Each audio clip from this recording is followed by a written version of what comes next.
All right, recording has started. Thank you. It is 1 o'clock on May 1st, 2025. This is a meeting of the Land Use Review Board. We do have a quorum of 3 here. Looks like Alex just joined and Brooke may be late. I'm Janet Hurley, the chair, and I'm going to point to people. Oh, everybody's here. Kirsten, can you introduce yourself? Kirsten Sultan, board member present. Sarah. Sarah Had, board member present. Brooke. Brooke Dingledine, board member present. And Alex. Alex Weinhagen, board member present. Thank you. And do we have any agenda updates or changes? I'd like to specifically go over Tier 1A under the Studies and Reports section. Okay. Any others? Okay, so under Studies and Reports, Sarah will specifically speak to her Tier 1A memo and guidance, I think, is the intent, right? Okay.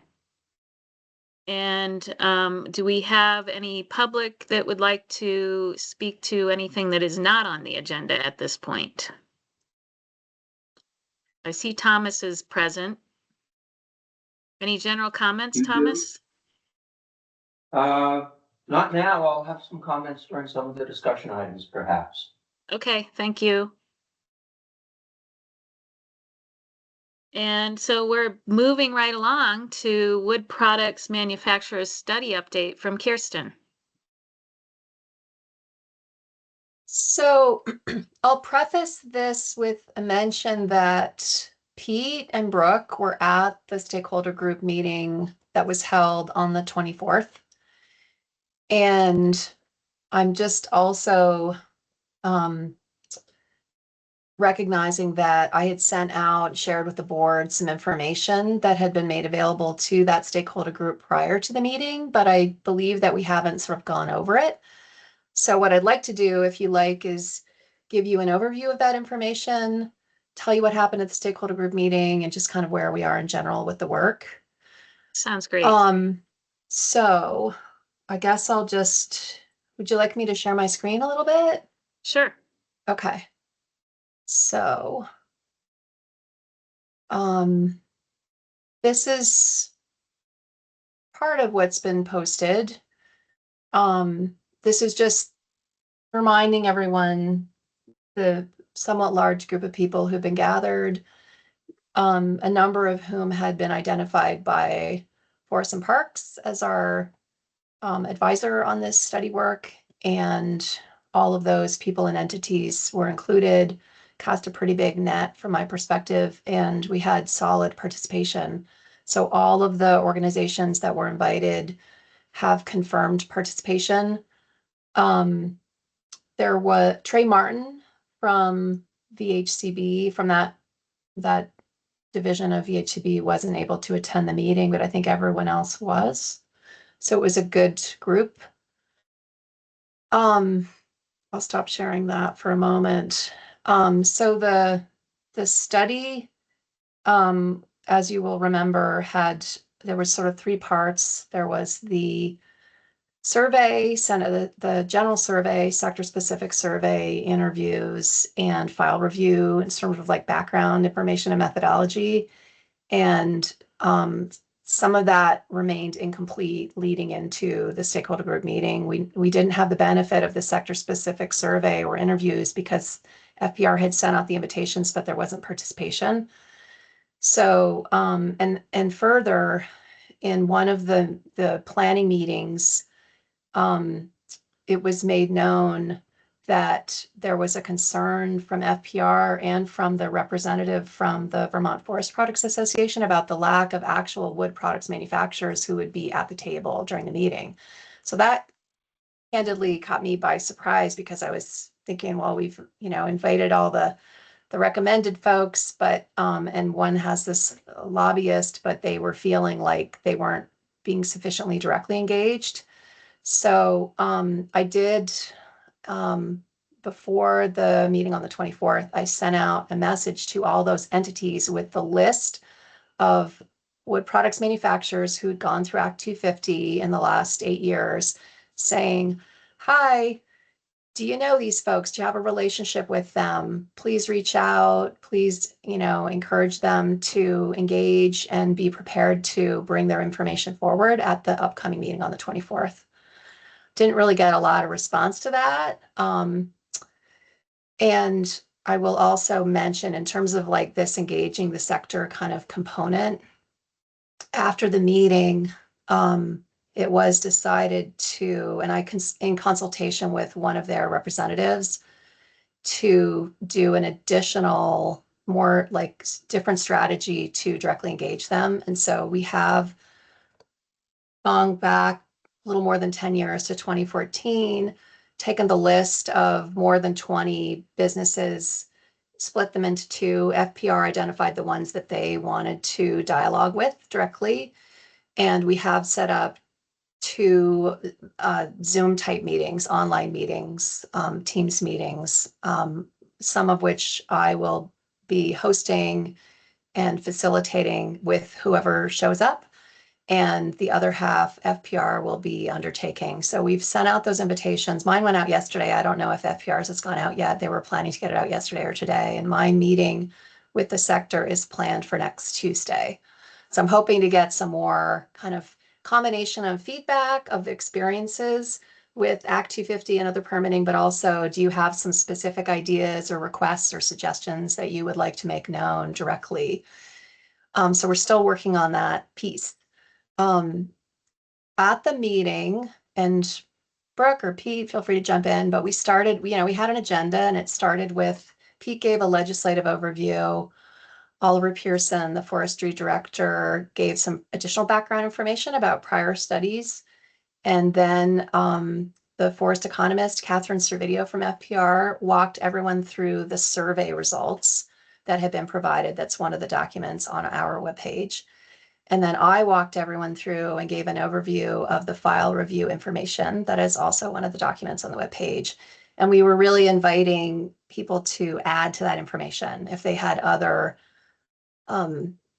experiences that they wanted to make known, or other, Act 250 sort of data points or things that they wanted to bring up. And we were planning to break into 2 groups. We even had these sort of like color-coded name tags and had gone through the list to really make sort of like evenly break out people so that it was sort of balanced that way. But in the end, it was, from my perspective, was good conversation happening. And there was a suggestion just to all stay together as one big group. And so that's what happened. And we did get through mostly, I think, identifying some level of consensus around specific challenges and concerns. And then we started to develop, what were ideas that people would have to be responsive to those challenges. And that's where we just sort of, people have been in the room at this point for 3 hours. We'd taken a break, but we didn't get to the finish line, and that wasn't at all surprising to me. And so we have set up a follow-up meeting for May 15th. And I've made it clear that we are going to be filing a report pursuant to the current deadline of June 30th. The work is well underway to please engage, and we'll see how far we get with specific ideas. FPR expressed that, from their perspective, they think that they can bring this forward at the legislature with others, that there is interest, and they believe that if we bring, the report will get some attention at the legislature, they can make that happen. But I explained, like, our role ends there, right? Well, we sort of deliver the report.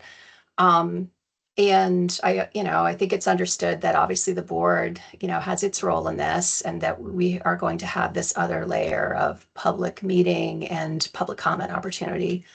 So let me throw in a little bit all over the place.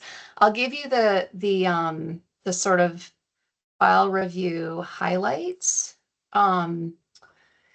I guess, do you want me to go through the survey? The survey, focused on concerns that are mostly around process, time, duplicative, like, we can sort of go into the survey, but I feel like maybe when I give a summary of where we have mostly ended up with the stakeholder group in terms of identifying concerns, we'll get to that detail. So if it's okay, I'll start with kind of the file review information. So there were this, just a reminder, the study is asking, how's it going with the minor process, which took effect in July 2018. Yeah. So in the last 7 years, we've seen 14 applications in this sector.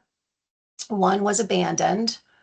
13 resulted in permits, of which there were 4 majors, 2 of which had started as minors. So that's a relatively high percentage of majors, but it's a limited amount of data, if you will. Like, it's only roughly 2 a year. There were no administrative amendments, and that's, consistent with the general reduction in AAs in the program. 23% since 2018 had neighbor participation, and that's been steady prior to that date. That's just a continuation. It took an average of 32 days from the time Act 250 received the very first part of an application, which I explained to the group, is comprised of the documents filed through the portal, signature page, application fee check, might be some other supplemental materials in a site plan, and it often doesn't arrive together in one single package. It's sort of things that arrive over a little period of time and then comprise the complete application. So I measured in the file review the date of the earliest receipt of any of those components to the time Act 250 issued a notice. So the time to complete the application would be part of this time measurement, and that was 32 days.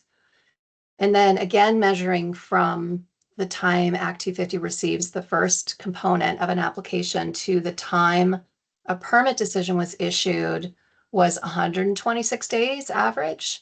And that was setting aside an outlier. There had been one application that had been awaiting receipt of a stormwater permit that had been issued, but for unknown reasons, simply not filed. So this Act 250 application file had been open for years, awaiting receipt of the stormwater permits. That felt like an anomaly that I set aside.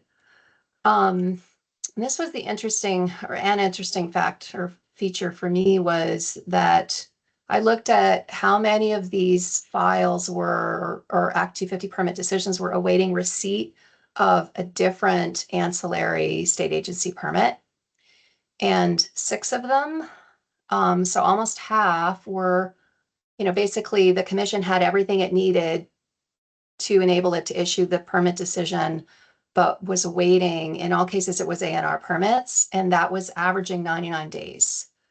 So kind of like high level, roughly 4 months to issue, start to finish, with roughly half of those awaiting roughly 3 months for other state agency permits.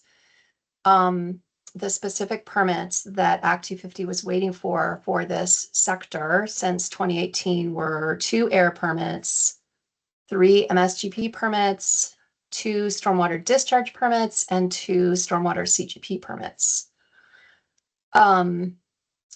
The average application fee, adjusted for inflation, this was some feedback from FPR on my file review. They recommended adjusting the cost to today's dollars. So adjusted to 2025, the average fee was $2,400.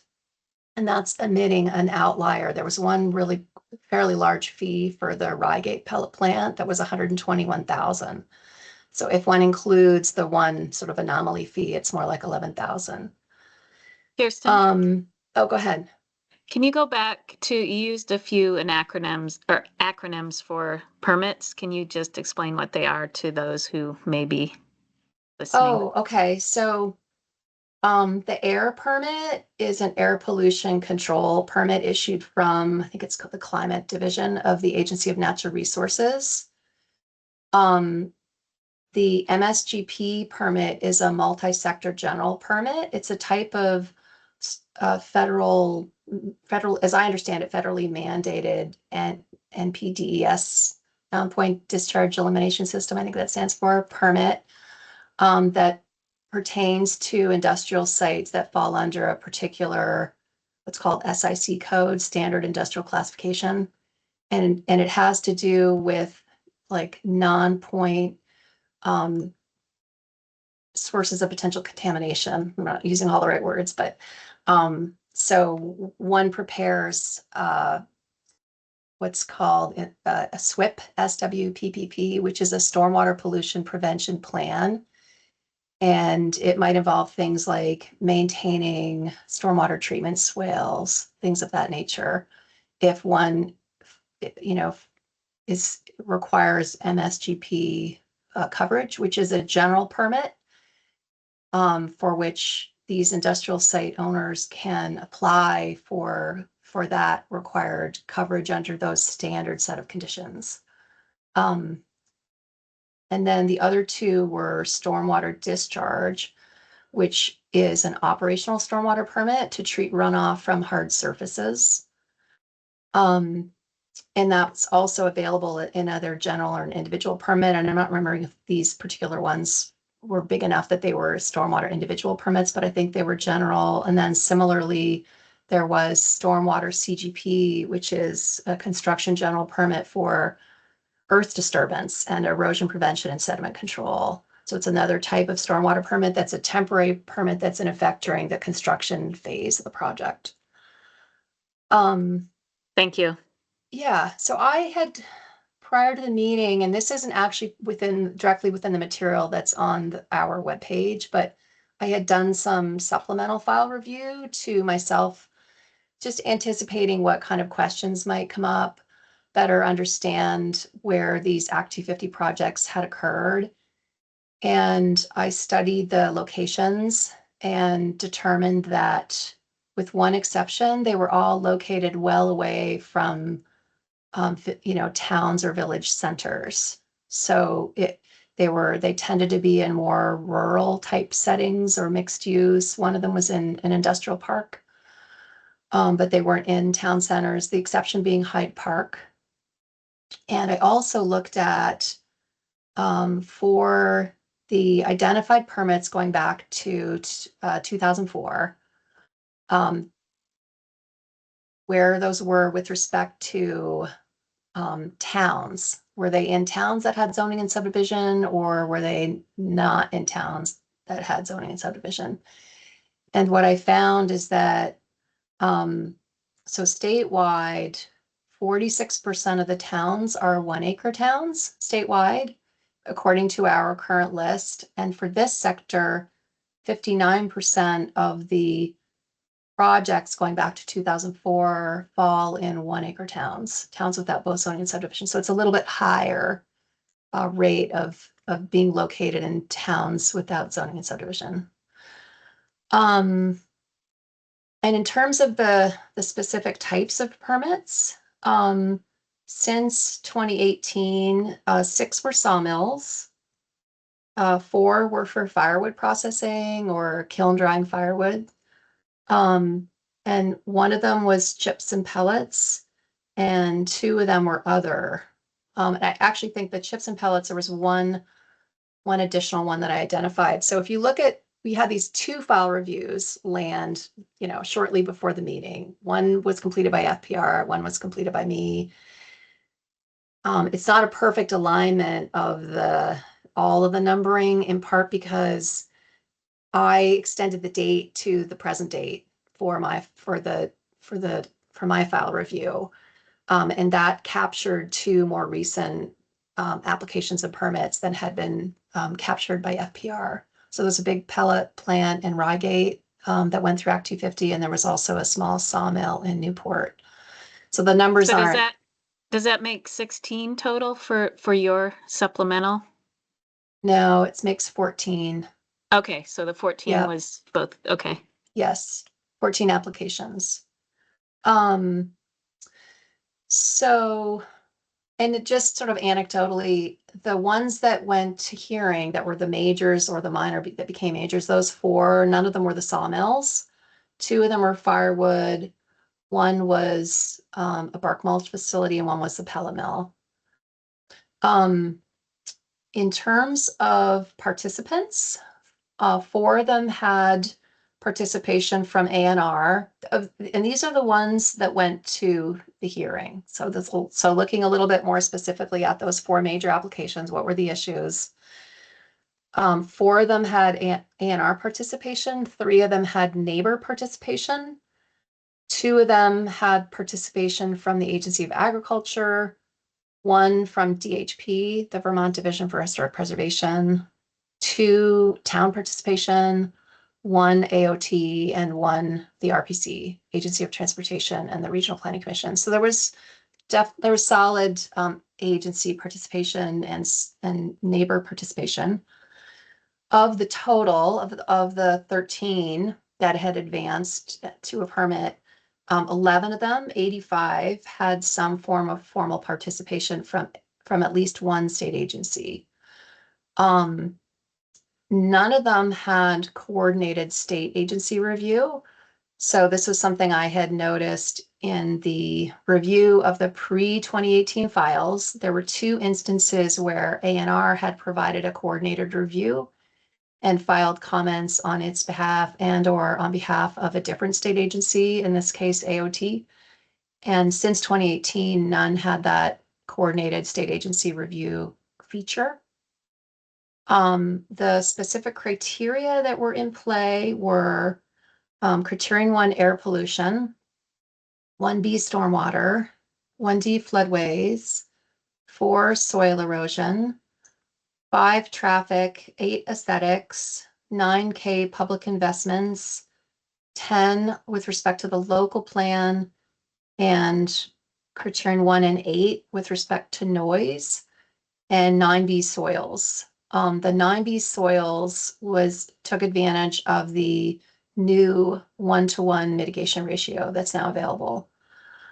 And the last thing I sort of noted, well, maybe not the last, but so roughly half of them, 6 of them, had operating hours in the permit. So 6 out of the 13. The other thing that I mentioned at the meeting for the group is that in looking over the file review that FPR had completed, I noticed that there had been an increase in Act 250 permits containing wetland permit conditions. So none of the commissions weren't awaiting receipt of a wetland permit. That wasn't, you may have noticed that's not one of the ones that was listed, but there's an increase in the Act 250 permits which contain wetland conditions. So does anybody have questions about the file review information? Okay. Not really a question, Kirsten, just take home messages that you took from it. For me? Ah. I mean, I think it was sort of typical. I think one of the bigger things is there's somewhat high rate of majors, right? Like 4 compared to the statewide average. Continued steady neighbor participation. It was, interesting to see the new already implemented 1-to-1 ag mitigation ratio. I mean, there's just, it seemed like typical and somewhat robust with state agency engagement. I mean, no sort of a lack of things that people were participating in the Act 250 process on that way. The one thing I would mention in terms of the neighbor participation,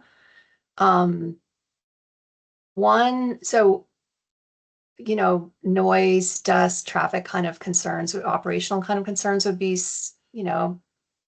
perhaps in play. That was the case with 2 of them, but one of them was a downstream flooding concern. So that was the 1D floodways participant. It wasn't like operational that way. I guess I'll tell you, like, in broad strokes what happened at the stakeholder group meeting. How are we doing for time? It's 1:24. If I'm giving you too much detail, let me know. No, you have plenty of time to keep going. That's Okay. good. Yeah. So I would say I'll just kind of generally describe the stakeholder group as a whole in terms of my own perspective on the meeting. I mean, I think it'd be fair to say like most people in the room didn't have they didn't make known that their direct experience with Act 250.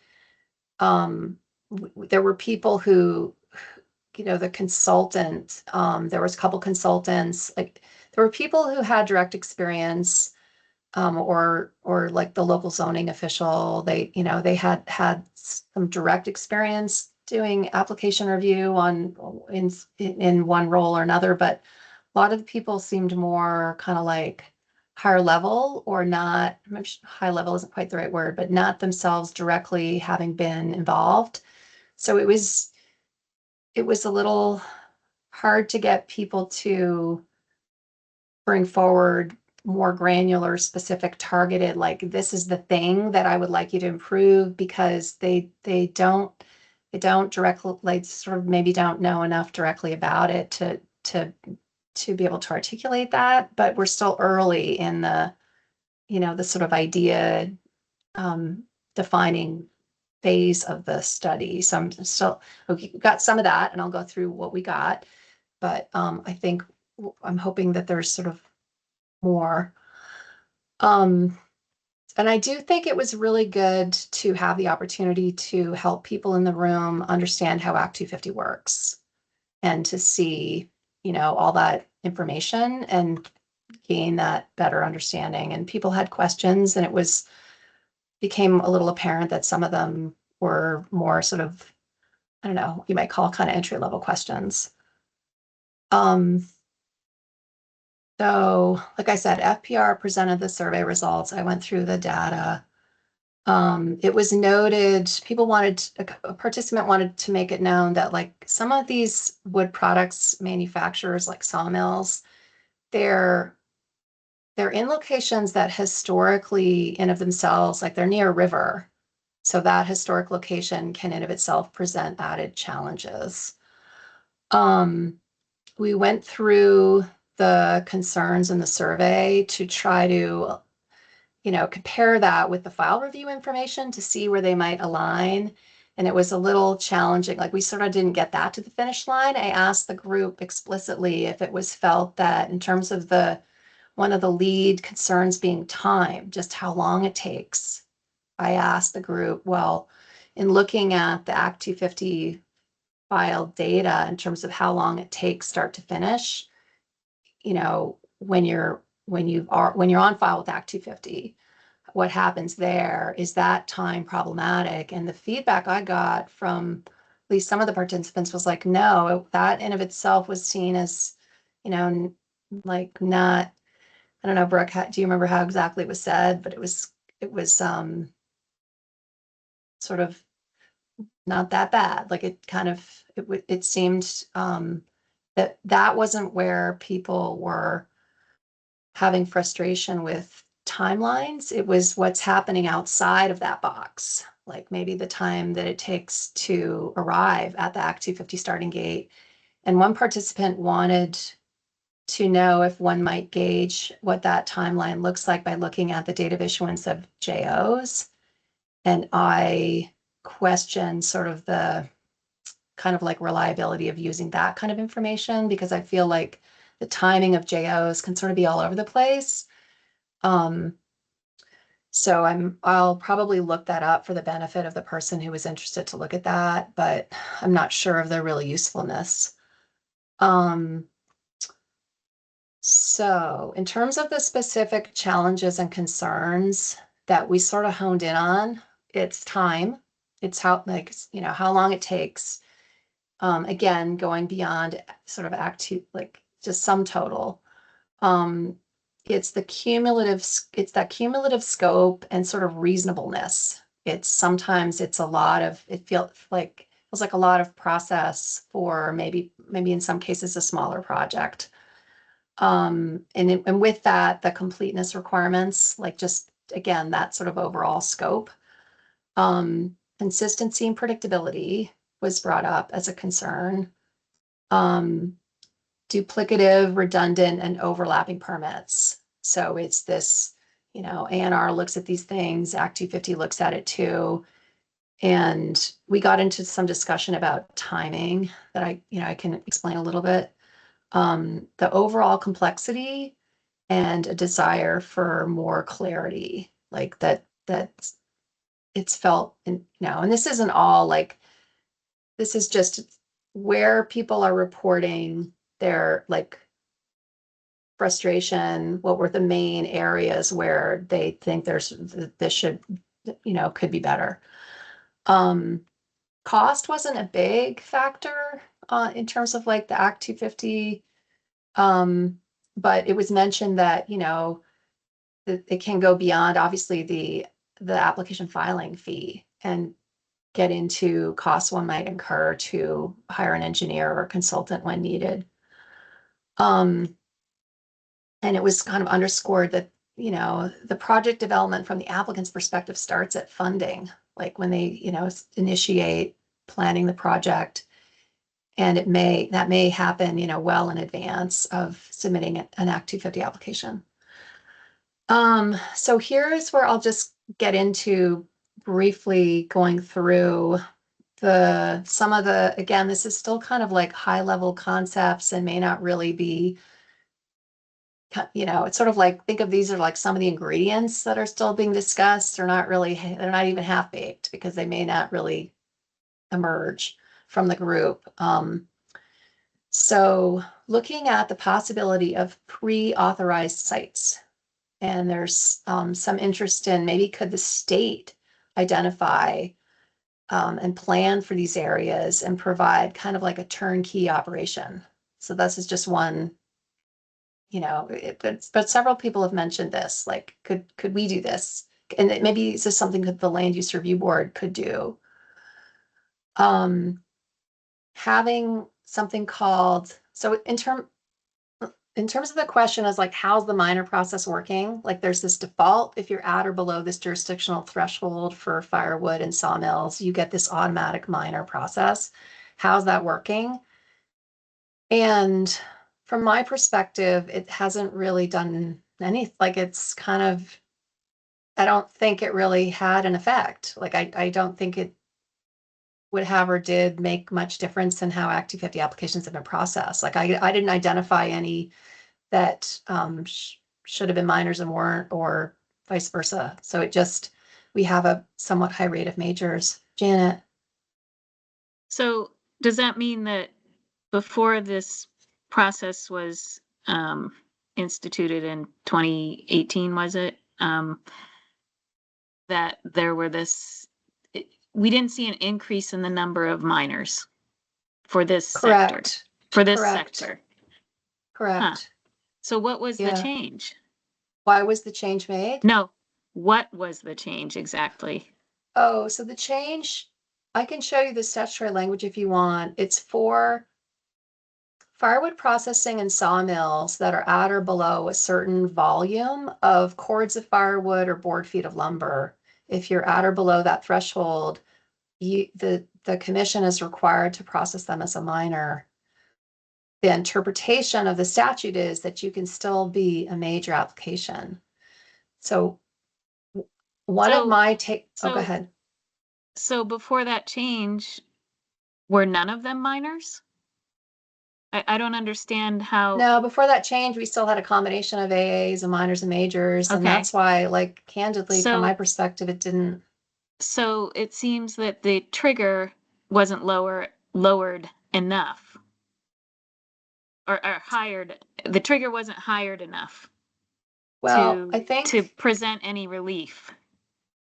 Well, one might look at it that way, but I think the way that these applications get processed in terms of the commission determining if it's minor or major, in my experience has been like the commissions don't convene hearings unless there's an issue, like unless they themselves identify a need for additional information or there's a known issue raised that warrants a hearing. And under this statute, even with this path of a minor, the commissions still can convene a hearing when warranted. So it kind of, my opinion, it doesn't really provide relief, frankly. Like I mean, it's kind of it's there, it can be used, but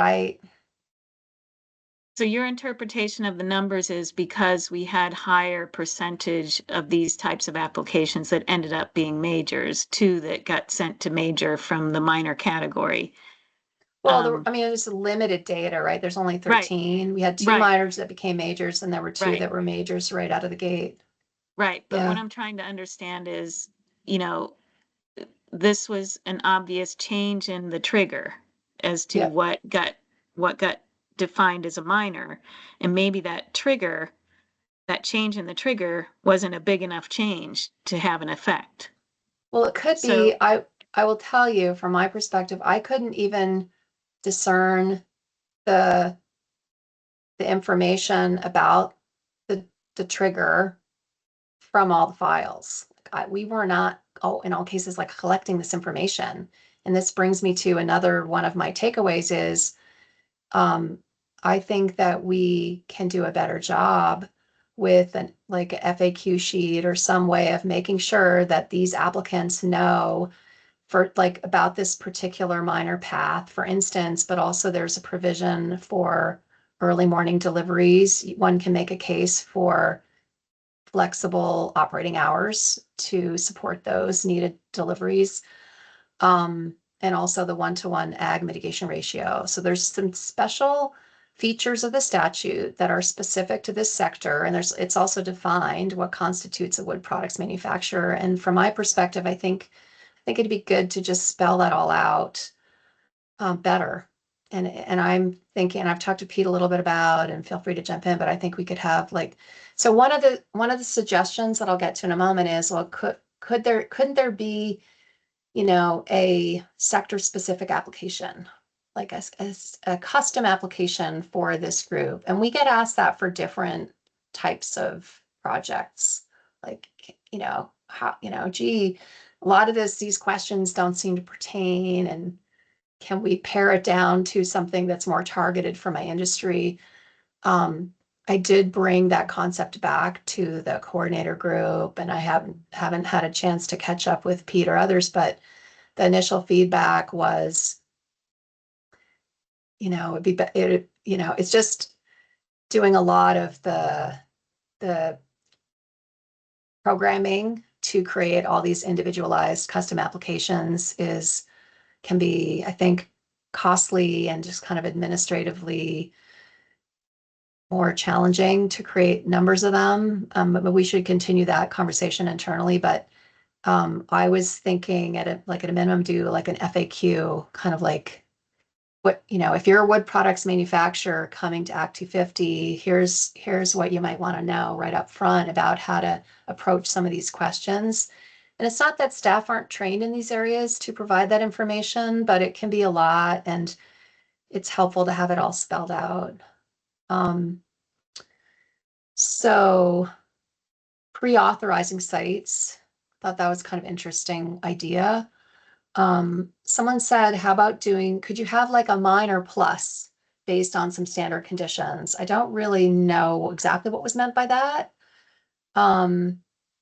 A conditional approval, and I think this was getting around kind of the question of, do we really need to wait for these other state agency permits? Could they be conditioned similarly to how a town might condition its permit? Pete? Hey, thanks, Kirsten. Great overview so far. I was just going to say, in terms of the minor plus, my understanding of that suggestion when it was made was that we have administrative amendments on one end and a major on the other end and a minor in the middle, and there's not really a lot of variation or degrees. I think it kind of was part of the conversation with those standard conditions, or that type of idea of having maybe some other levels of review potentially, or something like that. Yeah, that's my impression of it as well. Do you think maybe it was a request for a minor plus, meaning it doesn't go to hearing, but it gets a little bit more conditional. It gets more conditions. I think it could be interpreted that way. It's like it's between a minor and a major. Yeah. Like a path for that. Yeah, so you're not just one or the other. You're not thrown into a major necessarily, that there might be some sort of on-ramp or degrees in between. It was one participant mentioned that in some cases, district commissions have been waiting for town approvals before proceeding. And some of the participants said it can be like there's no mandated sequence in Act 250. And it was expressed that it can help some of the maybe smaller, more rural DRBs, for instance, help give them confidence in the local review to see the Act 250 decision issued prior to the local decision. So that was interesting. So it's just kind of maybe more clearly defining what that sequencing needs or doesn't need to be. A permit fast lane, like maybe you would, if this is kind of the idea being, if the state of Vermont wants to support this sector, and maybe you do it for housing too, you know, kind of do you create a fast lane? And that was more focused around ANR. Yes, Janet. You know, I'm thinking of the way the PUC, the energy plans, municipal and regional energy plans can identify on maps preferred sites for solar siting or wind siting, and maybe maybe those maybe there could be places identified that are preferred for wood products manufacturing siting, and maybe that way they get a sort of a fast track or a certain Status.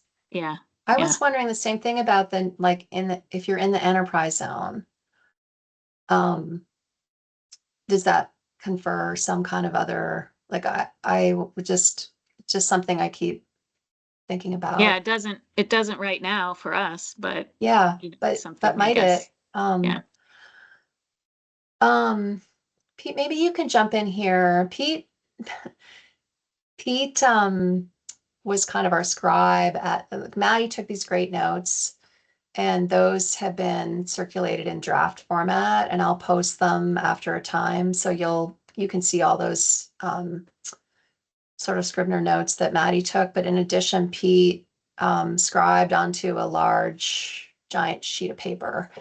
And Pete, maybe you'll remember, so the concept of next permit, like a quicker process, and looking at compromises like flood restorations. I'm not really sure what the next permit is. That I think that was looking at the sequencing of ANR permits and the question of do you have to wait for ANR permits?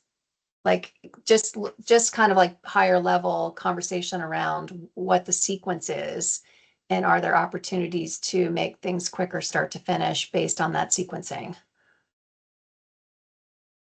Do you have? Yeah, I think that might be right, but I'm not completely recalling that portion. I don't. So another idea was to spell out the benefits of wood products manufacturing in the forest economy and the working landscape and forests, and just help ensure that participants and the district commissions understand that. If you're looking at, a log yard, what you're looking at in terms of the kind of, I don't know, my mind maybe sort of the aesthetics of the landscape, where that fits into forestry and the forest economy. So there was interest in doing sector-based permitting, both within Act 250 and at ANR. This was just, again, kind of high level concept of could it be more targeted. One participant said maybe there could be standard conditions as rebuttable presumptions. So in the way that we now recognize a wastewater permit is a rebuttable presumption under Rule 19, under Criterion 1B with respect to sanitary waste, we could have some other standard conditions. And it wasn't stated specifically, but perhaps could be something like noise or dust or some other aspect of this kind of, some of these kinds of operations. So standard conditions as rebuttable presumptions. There was a discussion around wanting to minimize neighbor concerns. Like that there's seemed to be some degree of consensus around, like, let's sort of make these not sort of go away, but like, how do we get to a place where that people aren't getting neighbor concerns, like that, their experiences are not rising to the level where they're kind of bringing those concerns forward, that there's standards in place that address those, so the experiences are just again don't sort of rise that level. Then we talked about the the change from permit specialist to permit navigator, and how one accesses early guidance and the importance of that. And there's definitely interest in having like a permit specialist ombudsperson. One participant thought it could be someone to just engage directly at the very beginning, but then hand off the business or the person. Go ahead, Janet.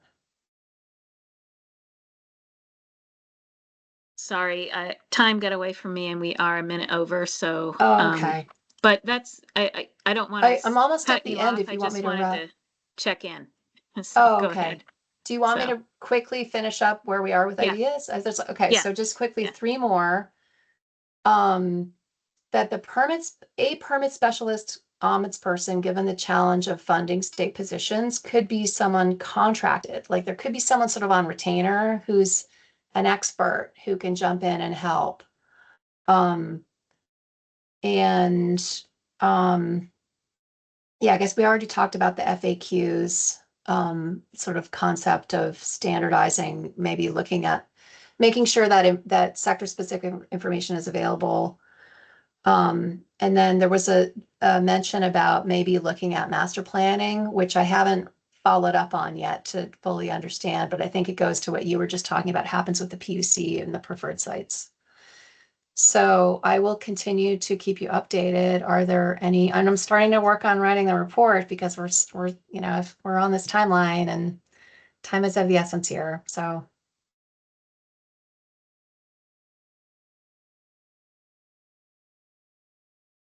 Any questions from board members or comments? Just a quick comment, Kirsten. Thank you for the update and for all the analysis and everything. Remember that this is a report, which might generate some legislative action. So, cutting to the chase at some point with regard to any recommendations that might move the needle as opposed to just nibble around the edges would be my suggestion, because I think a lot of what I heard are potential nibbling around the edges that are unlikely to be of great significance with regard to helping keep this industry working in Vermont, at least in reference to the permitting process. I'm not saying to recommend something other than what you've been talking about, but maybe just pluck the ones that you think are going to make the most difference and highlight those as opposed to bury them in the laundry list. That's all. Yeah. Oh, I'll get to you, Brooke, in a quick sec, but the legislative charge is the 3 things. How's it working? Make Act 250 better. And number 3 is the big, you can, take it apart and come back with a different model. There is some interest in maybe doing that. I think after we figure out like the parts 1 and 2, I said, maybe this work could potentially continue beyond June 30th if there's interest in doing that bigger project. I did share a list of all the criteria where the different ANR permits plug in, the current rebuttable presumptive ones, the more updated list, to just kind of provide some of that context if the discussion goes in that direction. I think there's interest there, and I'm happy to continue doing that sort of part 3. It's not going to get done. That part's not going to get done by June 30th. That the board may do that. We don't have to do that, but there's some interest. Brooke, sorry, I'm taking too much time here. I just wanted to comment on hearing the concerns about the loss of the permit specialist.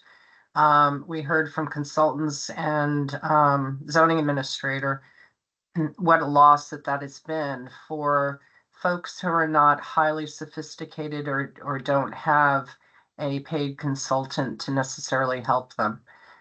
So that was, I thought, a very important point. And we did talk about the EJ ombuds type person and that position across the permitting programs. So that was a very significant loss for the folks in that particular industry, the permittees, the applicants. So we took that lesson, I think, to heart. It was really nice to have Brooke there too and introduce her as the person who's the lead on the appeals study and just make known that that is looking for efficiencies with the appeals is also part of the work that the board is doing. Okay, thank you. Sarah, do you have something quick on this? I'll just say a quick thank you then. Oh, okay, that's quick. And any public comment or other comment from others other than board members? Nope.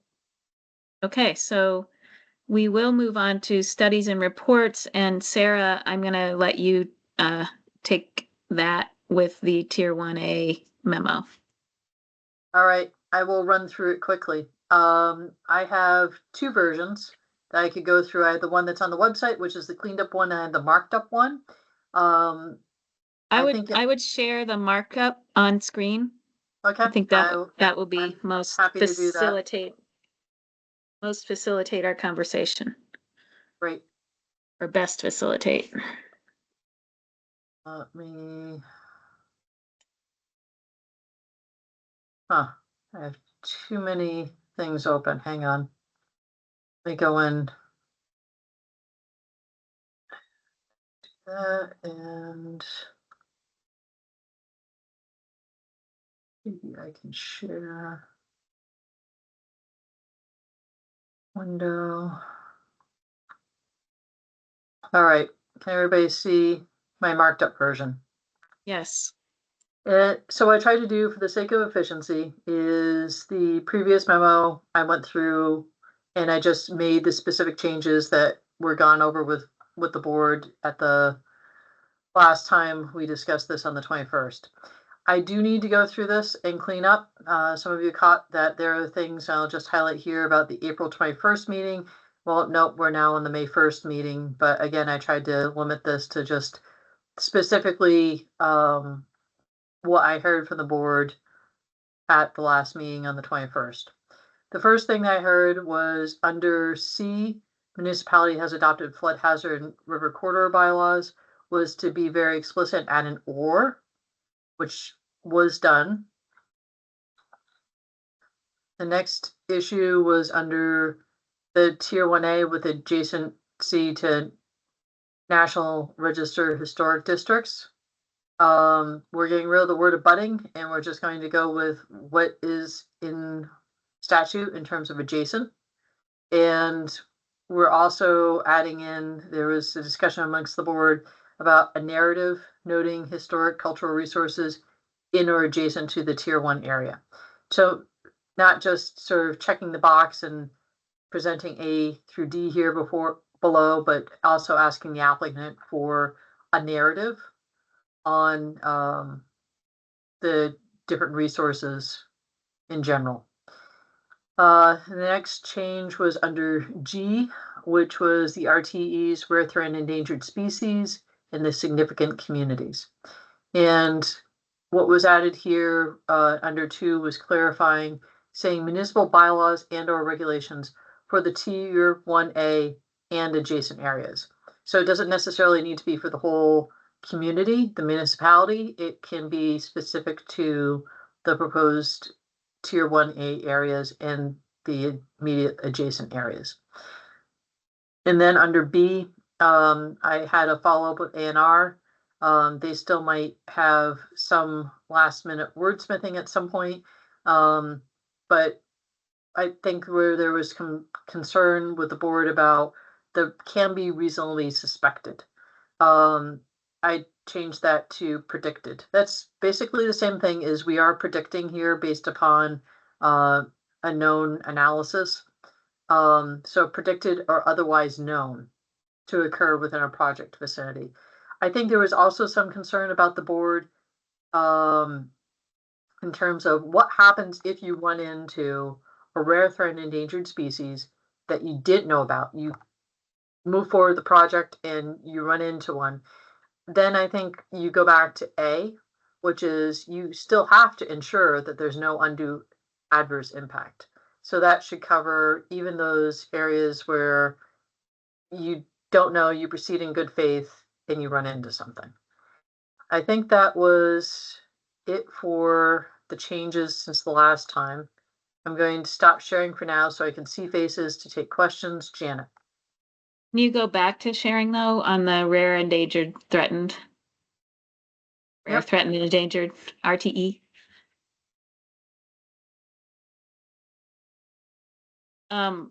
So this is suggesting that a municipality applying for Tier 1A status has to provide 1 and 2, and 2 includes all 3, A, B, and C. Is that correct? Yes. So first and foremost, you have to ensure that you're not going to have anything bad happen to these rare species. So we're asking for every single project in a Tier 1A area to have a qualified professional assess if it's and. So the first thing is you can exclude these areas from your Tier 1A areas. Which Not if you don't know they're there, right? Well, that's what we're talking about is if it's not on the map that the state maintains, then we might not know it's there, right? And so let me walk you through this. Okay. So for the most part, when you apply to become a Tier 1A community, you would do your due diligence to say, do you have these in the area or do you not? I think we had some previous great conversations around the fact that sometimes the A&R Atlas mapping isn't necessarily completely accurate. Right. I would have to think that if you're a Tier 1A community coming in, you do best to try and rule out having these things in your Tier 1A area or excluding them altogether. That's the easiest road to take. And so you might actually have a community come in and try and do some sort of preliminary analysis with A&R to say, we're going to exclude these areas before we even get a Tier 1A application in. If you're a Tier 1A applicant and you can't exclude these areas from your Tier 1A downtown or what have you, this is simply saying, this is what we're asking you to do. Is some research is you should do some mapping of where these things are, and you need to have bylaws that address them. So that's 2 things that we're asking of people that can't exclude them to do. Now, if you're a community that comes in and you get Tier 1A approval and you had no reasonable expectation that you had rare, threatened, endangered species in your downtown, but yep, they occur and you're doing a project and they're there, that's something different. That's something where you still have the provisions of state law to apply for threatened and endangered species that you will have to follow, whereas impacting those is illegal.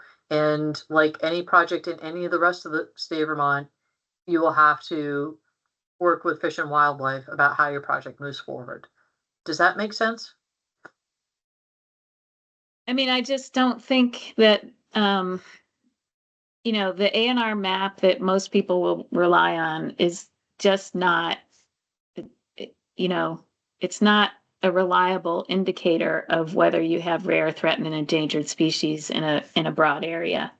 And so only when that map maps something in an area and you decide you don't want to exclude it, are these going to be required? But I don't know. It seems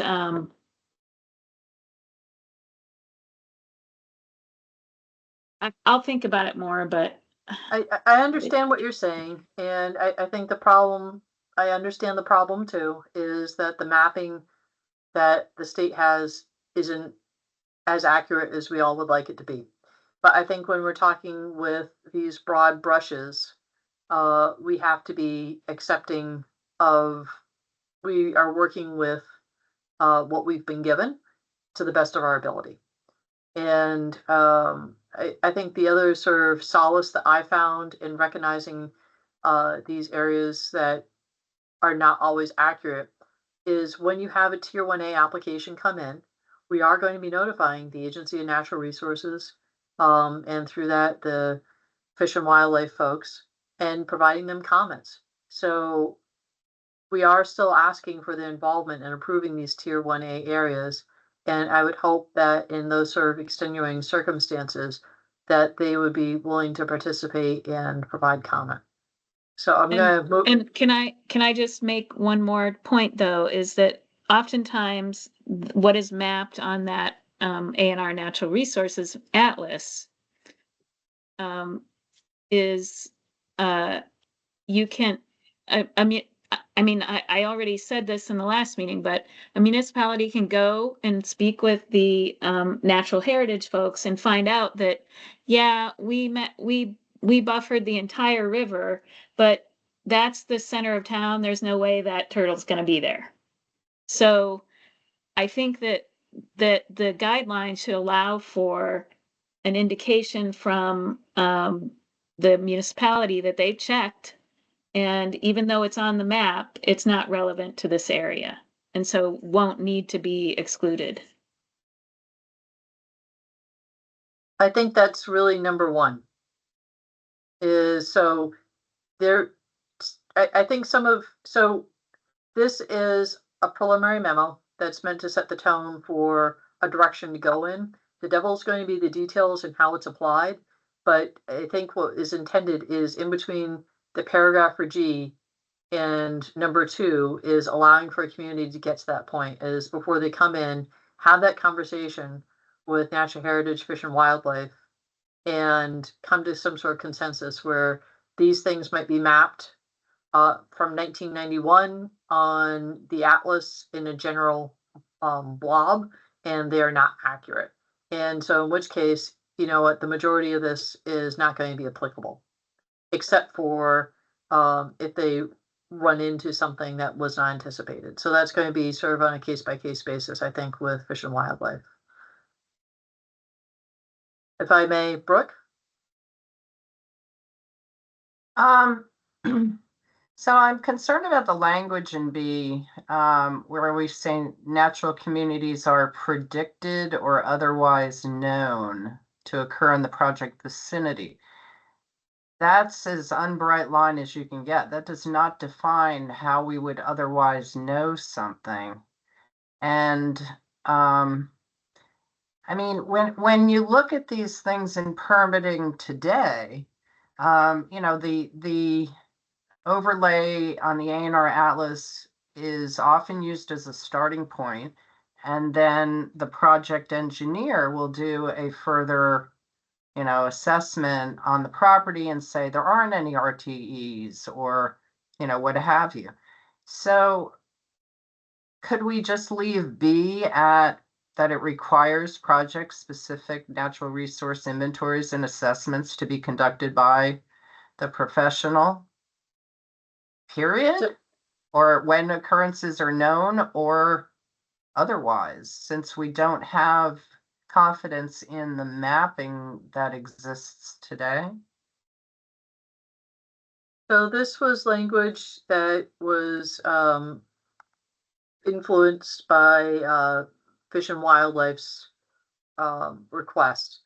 And I think just to back up, so what B is, what we're asking a municipality when they come in for a Tier 1A is that the municipality have laws, regulations of asking applicants for, here's how we're going to regulate you. Here, we're going to have in our development regulations that if you come in with an application where there are known or predicted to know, then you have to have a project-specific natural resource inventory. I think what you're advocating for, Brooke, is just in the known category, but I think the language that's in here is meant to help address the concern that I also heard from Janet, which is this is not great mapping. It's a not great sort of predictor, and to be tied down, I think presents a lot of concerns for a lot of people. And I'll give you, for instance, in working in Colchester for many years, one of these plants was a rare milkweed plant. And it was talked to significant communities, an area that was capable of producing it. And just because it wasn't there at any given point in time didn't mean that it wouldn't likely occur. And so these areas are areas I would say they're predicted to be by Fish and Wildlife. And so I think that was their thought process in this. But if the board wants to make this more restricted to the point of just known, we can do that. Well, but I mean, I'm more concerned about the known word, because do we know them? And if you're going to say the known, what are you referring to? The overlay atlas layer? And that is what is known? I mean, what I'm looking for is, how do we know what the trigger is here for, I mean, if they have a bylaw that says, if you're not on the A&R Atlas, you don't have to worry about it. or, you know, if you're not on the A&R Atlas in reality, how is it determined? I mean, often you'll see a project presented and the engineer will say, well, there wasn't anything showing on, you know, the Atlas overlay for whatever it might be, but we did a site reconnaissance to confirm that. Or we did a site reconnaissance and we actually found that there was, you know, whatever RTE there might be.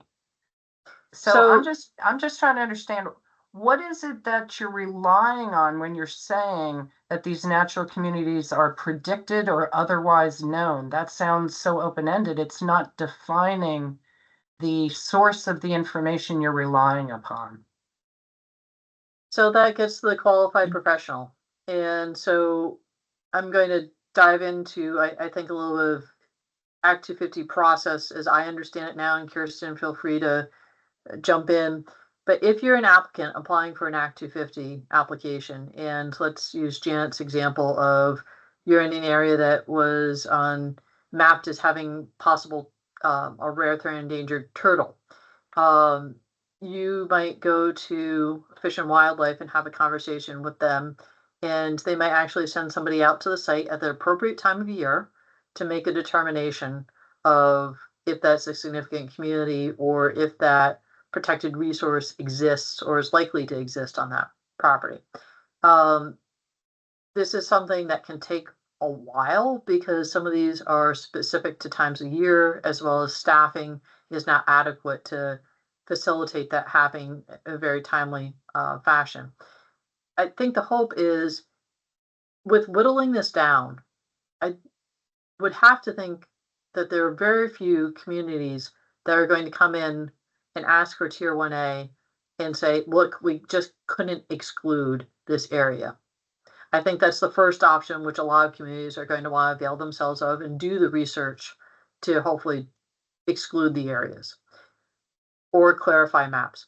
I think the second thing is, if we run into a community that does have to come through this, there's already some preliminary research. These are communities that have a significant level of planning and have resourced this in terms of moving in this direction. They're the communities, like Janet alluded to, that have gone and already had some of these preliminary conversations.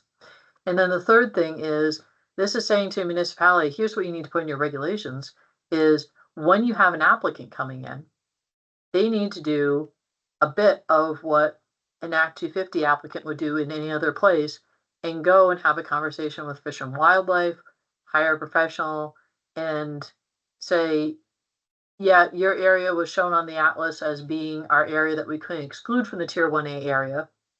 Here's how we'd like you to address it. So again, we can be more restrictive with this and make it just be known, which is fine. I think I hear Brooke's concern, I hear Janet's concern. I think this was a compromise between the two. And I'll just say, I don't think we're going to have ever perfect language in this. And it's going to be really in how this is administered, which is really going to be for the municipality. Janet. Janet, you're muted. Sorry, I think you're not quite understanding Brooke and me. Because I think Brooke and I are saying something a little similar rather than the opposite. And that is that the data's bad. And so why rely on it? And why not just, if you're coming in with a Tier 1A application, then we want to know that you looked at this Tier 1A area, you had somebody assess it for rare, threatened, and endangered occurrences before you come with your application. And That that you speaks to don't rely on the Vermont Natural Heritage Inventory, because it's not very good data. It's not always accurate. It's not expansive. It doesn't cover, it's just sort of happenstance, a lot of it. So, so maybe the solution is to have that municipality, have a natural, a qualified professional look at this area that they are proposing for Tier 1A to see that there either are or not occurrences. And if there are occurrences and you're keeping them in there, then show us your regulations to prove that you're not going to have adverse effects. Because basically what we're doing is we are conferring Act 250 exemption in this area. And so we want to be sure that the criterion in, the Act 250 criterion that would otherwise protect these occurrences is being dealt with by this municipality in an appropriate manner. So and you know what, we don't need to keep going here. I think we should move on because we're way over time now. And I feel like, and I'm sorry that I think we didn't really move forward on this, but I think that you can take this from here and work with stakeholders to come up with a solution. And, eventually this is going to turn into guidelines that will come back to the board. And I think it's okay to move on at this point. We're not going to solve it here. Right. And the thing that I'll say is, I think what you just articulated is what 1 and 2 are trying to do. I think that some additional language could help clarify it, but I think the idea is under 1 and 2 is just what you articulated in terms of having a community do the due diligence before moving forward with an application for a Tier 1A. So I think we can wordsmith this some more. Yeah. Let's do that offline. I think Brooke and I are more saying the same thing about B than you thought we were. So. Well, I think we're all saying the same thing actually, Yeah. but just in different ways. So. Yeah. Okay. So, And can I just pipe in real quick? It's not anything to do with number 1, 2, or A, B, or C under 2. It's the first paragraph. So the first paragraph says that if your Tier 1A is inclusive of certain things shown on the atlas, then you have to provide the following. But your point, Janet, is that if your tier one area does not include any of the things on the atlas, you should not get a pass. You should still have to do an assessment. And that's counter to the premise of the first paragraph. So it's Right. it's not 2B, it's the how it begins. Yeah, that's true. Thank you for that clarification. So I'm sorry to cut us off, but we do need to move on, and I think we can clarify this offline at this point. So I do want to quickly just get any other questions. I think Alex had a couple for me, and I'd like to get those just rounded up, and so I can move on. If other people have I can questions. be quick, Janet, if you'll let me. Okay, be quick. Okay. So this isn't for conversation because we're trying to be quick. These are just notes for Sarah to jot down. So hopefully your pen is ready. So the first one you and I chatted about before this meeting, which is that there are two instances in the memo where it talks about having the Tier 1A area be overlaid on a map that shows the RPC's approved future land use areas and, consistent with them. And the statute anticipates that some Tier 1A area applications could be made prior to us approving their regional plans and their future land use maps. We will begin receiving Tier 1A applications, I believe, after January 1st. And we will not be approving the last regional plan until the end of 2026. So there's just 1 year where there could be a Tier 1A application ahead. But to that point, I'm going to stop you right there because I think that's something that I wanted to get on the record, and we can look at legal with this. But if you take a look at under section 6034A or B1B, I think that runs counter to that. So I want to look into legal with that, but just wanted to get this conversation on the record. So thank you. Keep going, Alex. Sounds good. So the next one was with regard to the 4-story buildings. My suggestion would just consider a little bit of clarifying language in the guidance that comes back to us in July that says that 4-story allowance can be by right or allowed via density bonuses, as long as it doesn't include the statutorily required height bonus for affordable housing.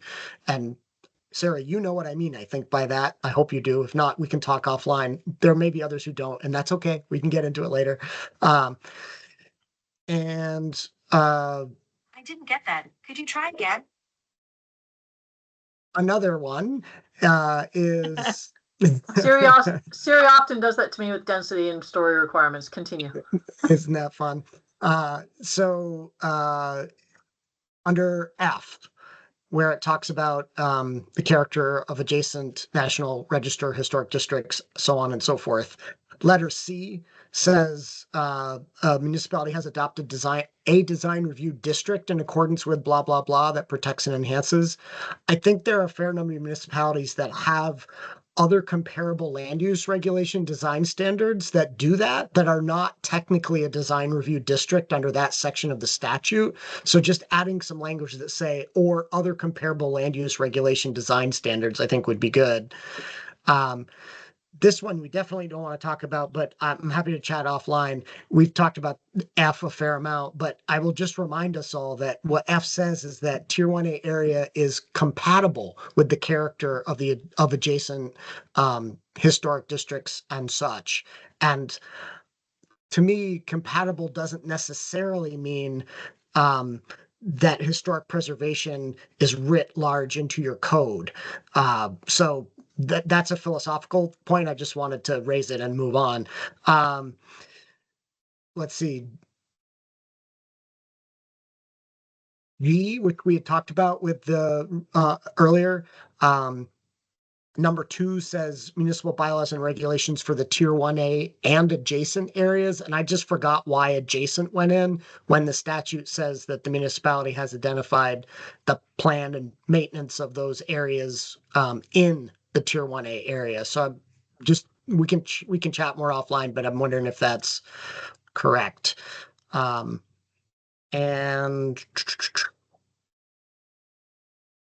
two final things. One, under I, I think it would be great to add a sentence that says that the board will consider the number of existing Act 250 permits in the proposed Tier 1A area when assessing adequate staffing. I think I've made this point before that if a community has one Act 250 permit in their Tier 1A area, they might need less staffing than a community that has 70 that they're going to have to administer going forward. And then finally, Sarah, I noted this one when we chatted. The maps to be included at the end of the memo, refers to a specific scale. That map scale doesn't really work if you're producing an actual map. In the Right, and traditional I think sense. the one thing that I clarified, and we're going to make it standard between this and the regional planning, is it's a scale for the PDF itself, so you can zoom into and not for like a paper map. So, yeah. Right. Scalable. I would just remove the number and use the words to describe what you need to distinguish at, when you zoom in, so as not to confuse people about having to think the produce idea a is we're map that's this. Going to That's have too one big. standard for all the applications that we can reference. Right. And I'm just saying it shouldn't be a number that will confuse map makers. I am a map maker, and it confused me. So anyway, those were my suggestions. So we're way over now.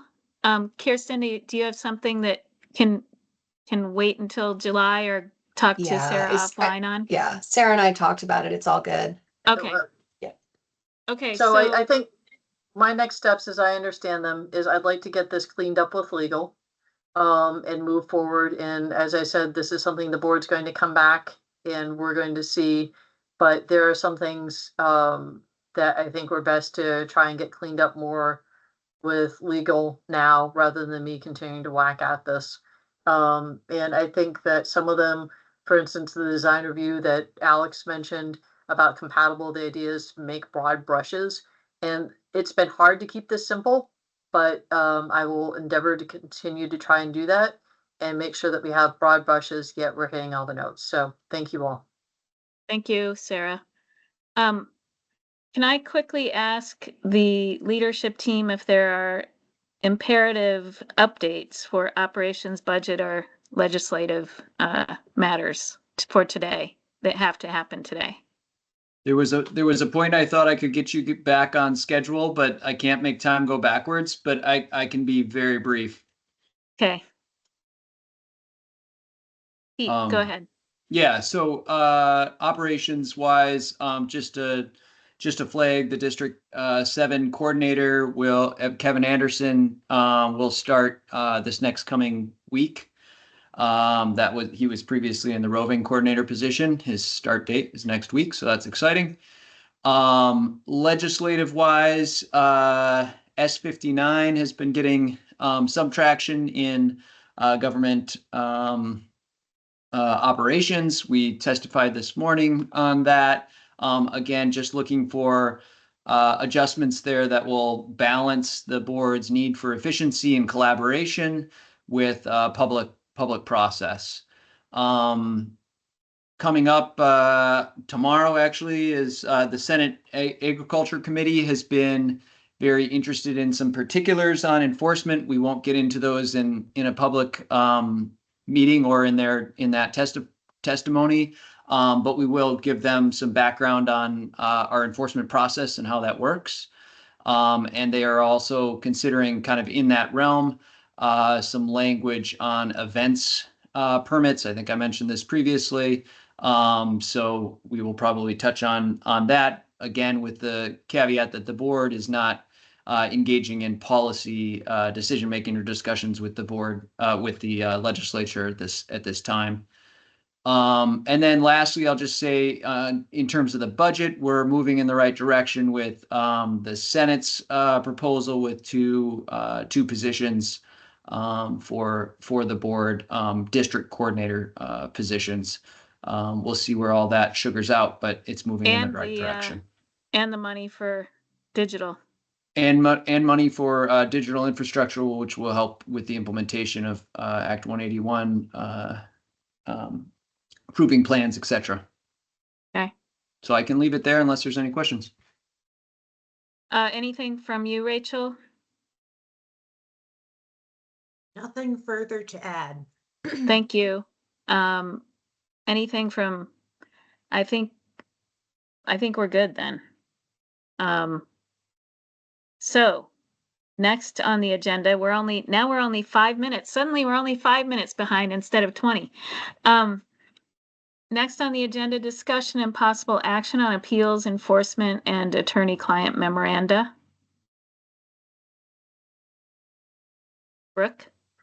Janet, before we move on to that, could I just remind and make the announcement that our first stakeholder meeting for appeals is on Monday from 1 to 4. We're scheduled for the Dewey Building at National Life. And it is available for our stakeholders and the public by Teams meeting. And that is on our website on the appeals silo within the Act 181 task menus. So if folks want to participate, we are making time for public comment as well as trying to get our stakeholders all time to be able to speak. So we're Thank looking you. forward to it and excited to start that process. Thank you.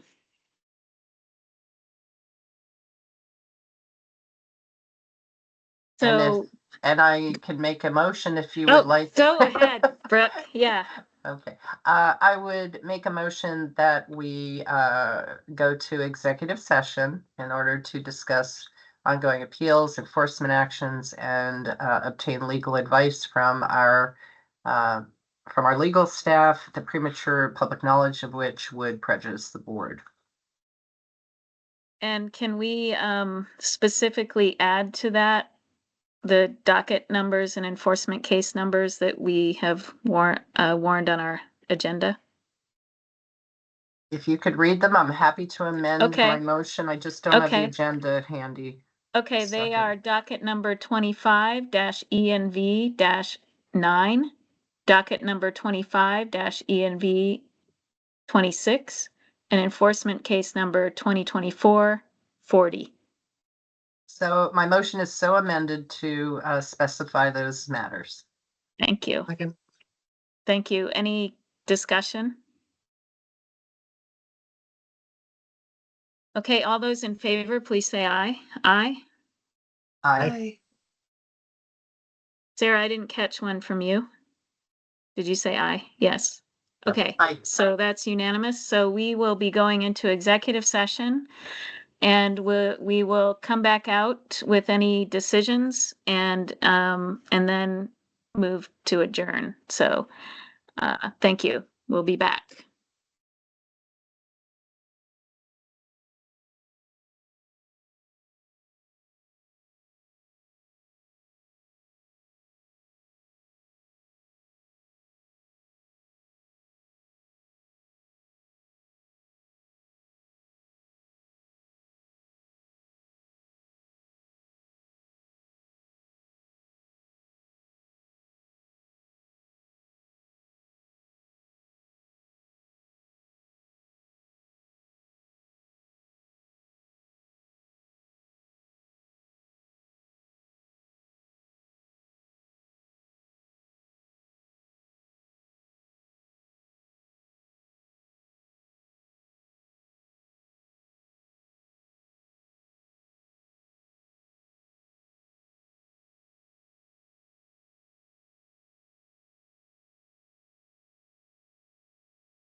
We are back. Maddie, are we recording? Yeah, we are recording. It might be an issue on my end, but I'm not seeing anybody's cameras. I'm also not seeing my camera, so not a Huh. huge deal, but we are recording, so. Okay. Okay. You just came in and out. I don't know what's happening. All right, so we are back and I believe Sarah has a motion for us to consider. I move that we enter an appearance in docket number 25-ENV-00026. Second. Thank you. Any discussion? Okay, all those in favor, please say aye. Aye. Aye. Aye. That was 5 ayes. That's unanimous. And we have no more decision points today, so we could adjourn. I'll move to adjourn. I'll second. Thank you. All those in favor, please say aye. Aye. Aye. I think that was everybody, right? Mhm. I didn't hear 5. It was unanimous. Everybody's nodding. Okay, Mhm. thank you, everybody.